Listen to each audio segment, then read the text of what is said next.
Hi.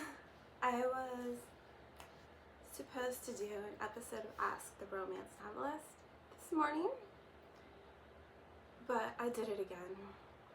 I was listening to this music while I was getting some chores done this morning, and the song pops up that's a total Danielle and Lothar song, and I lost my you-know-what, and I've been kicked almost entirely into my right brain and my ability to do anything that requires logic has gone right out the window. So I'm pretty much only good today for writing, and that's about it. So instead we're going to do a reading, and it's from, what's it called? I can't remember my own book name. I told you guys. Intertwined, Tangled Moon Book 2.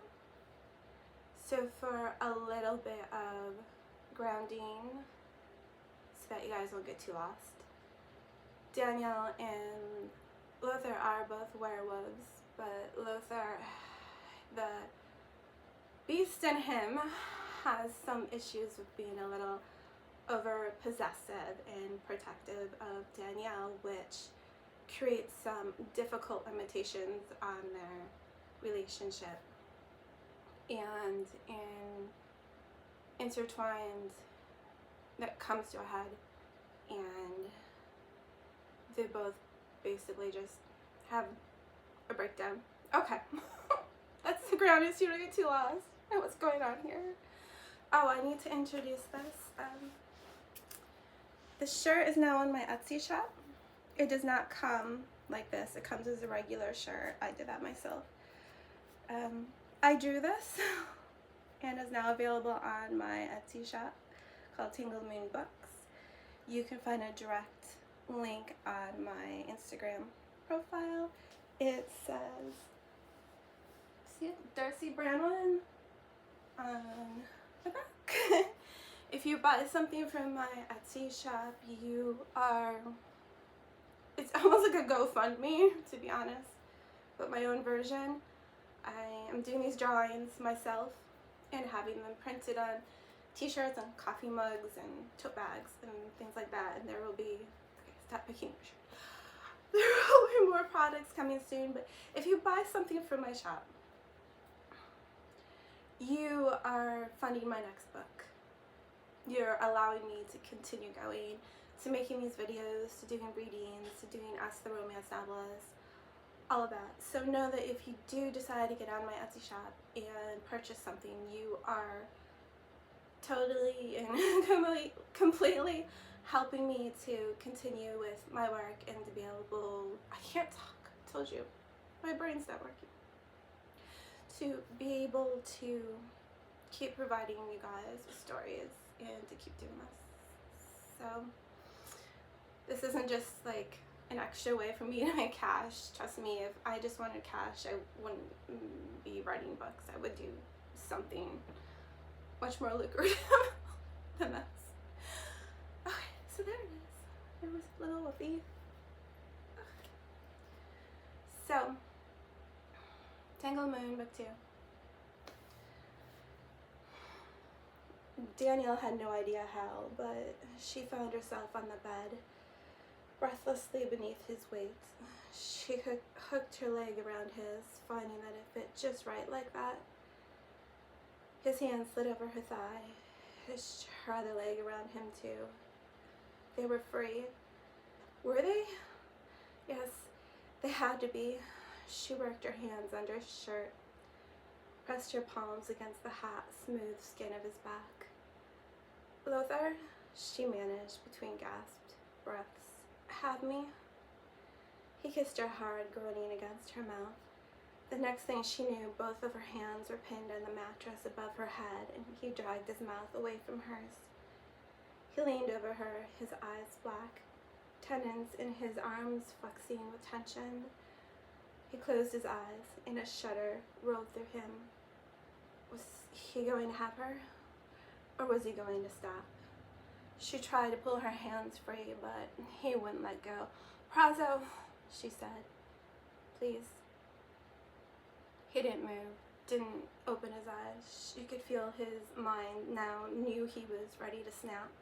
That pan left on the burner had run dry and was now beginning to smoke. She shifted her hips, dying inside. I know you want me. I can feel your thoughts, Lothar, not to mention feel you. You know. She moved her hips again, purposely aggravating his need. You're going to be the death of me, he gritted. Don't stop. Just let it happen. Censored. Censored, okay. He let her go suddenly, rolling off and leaving the room. Danielle heaved air at the ceiling for a minute. What? Why was he doing this? She managed to force herself off the mattress, stumbling into the main room. She saw him standing with his back to her. The fingers on his right hand were clenched. His other hand ran over the scar on his arm. She'd bitten him cleanly that time. The indents of all of her front teeth, especially the fangs, were visible, permanently etched into his skin. She'd been young when she'd done that. Frightened and lost, everything she thought she'd understood about life had ended. Out of the billions of people in the world, of the thousands worldwide that were of their race, he was the one she didn't know how to live without. Good, bad, stupid. She didn't even know. For her, it just was like the sun setting every night and rising every morning. Danielle touched her cheek and realized she was crying. Lothar, she whispered, don't close me out. You know I can't take it when you do. He said nothing, didn't even move, his left hand gripping the scar, and his right shoulders bent slightly as if it was still causing him pain. She wondered if he was lost in the same memory she was. Grabbing the edge of the couch, she lowered herself onto it, her head down. She hated it when she broke down like this. She felt so weak, invulnerable, transparent. She tried to reach out to him with all her senses, but her emotions were in the way. I can't feel you right now, she sniffed. Don't shut me out. Danielle felt his hand on the back of her head, smoothing over her hair. I need you, she said. I can keep you from hurting him. I know I can. Can't you just let yourself go? You said after the trial, and this is after. She lifted her head, her hair sticking to her wet face. Saw his eyes were obsidian, his face was set with stubborn determination. Some of us aren't so perfect, she said. Some of us actually have needs. It was a low blow, she knew, but she couldn't bring herself to take it back. I can't keep living like this. Sooner or later, I need you to stop having so damn much self-control. Who are you right now? He asked. She has a multiple personality disorder. Who are you right now? He asked. Good question. One she didn't have an answer to. She shook her head. Doesn't matter. Once you have me regardless of where my head is at. He took a breath, let it out, and then he looked at her seriously and nodded. Yes, I would have you. Even your youngest self, he confessed. She didn't care. They all want you, she said. From the scared girl to the wolf. Something changed.